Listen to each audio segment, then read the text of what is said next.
বুধবার সকাল থেকেই বাড়তি নিরাপত্তা শাহজালাল আন্তর্জাতিক বিমানবন্দর ঘিরে। প্রধান ফটকেই হচ্ছে প্রথম দফার নিরাপত্তা চেকিং। নামিয়ে দেয়া হচ্ছে যাত্রীর সঙ্গে আসা অন্যদের।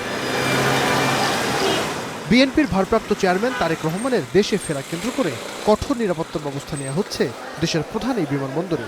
গোল চত্বর, বেবিচক সদর দফতর, অভ্যন্তরীণ টার্মিনাল এলাকা, পণ্য আমদানি রপ্তানির ৯ নম্বর গেট ছাড়াও ভেতর ও বাহিরের প্রতিটি গেটকে ঘিরে থাকবে আইন রক্ষাকারী বাহিনীর সতর্ক অবস্থান। ভরসা পেতে নিজেকে হতে হয় পাতের মতো দৃঢ়, ঠিক যেমনটা জেরুসালেম।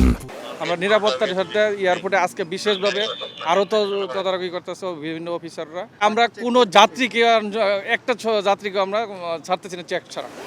ইতিমধ্যে বিমানবন্দরে যাত্রী সেবা, নিরাপত্তা ও অপারেশনাল শৃঙ্খলা বজায় রাখার স্বার্থে দর্শনার্থী প্রবেশেও নিষেধাজ্ঞা দেওয়া হয়েছে। বুধবার সন্ধ্যা ৬টা থেকে পরের ২৪ ঘন্টা এই নিষেধাজ্ঞা জারি থাকবে। পাশাপাশি ড্রোন উড়ানোও সম্পূর্ণ নিষিদ্ধ করা হয়েছে। বিমানবন্দর এলাকায় অপ্রয়োজনীয় জনসমাগম নিষিদ্ধ করা হয়েছে।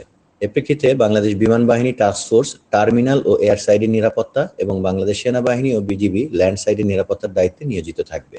নিরাপত্তা জোরদারে অতিরিক্ত পুলিশ, র্যাব, আনসার ও এপিবিএন মোতায়েন করা হয়েছে। গোয়েন্দা ও নজরদারি সংস্থার কার্যক্রম জোরদার করা হয়েছে। তারেক রহমানের ফেরা ঘিরে এয়ারলাইন্সগুলো ট্রাভেল অ্যালার্ট জারি করেছে। যাত্রীদের যথেষ্ট সময় নিয়ে বিমানবন্দর পৌঁছানোর জন্য বিশেষভাবে অনুরোধ জানিয়েছে তারা।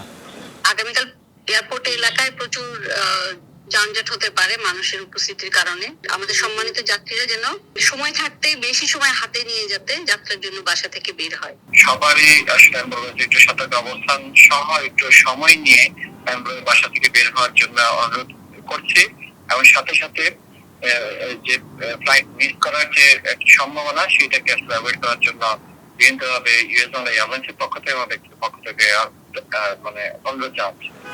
বৃহস্পতিবার সন্ধ্যা ৬টা থেকে ফের স্বাভাবিক নিরাপত্তায় ফিরবে শাহজালাল আন্তর্জাতিক বিমানবন্দর। নাইম আবির, স্টার নিউজ, ঢাকা।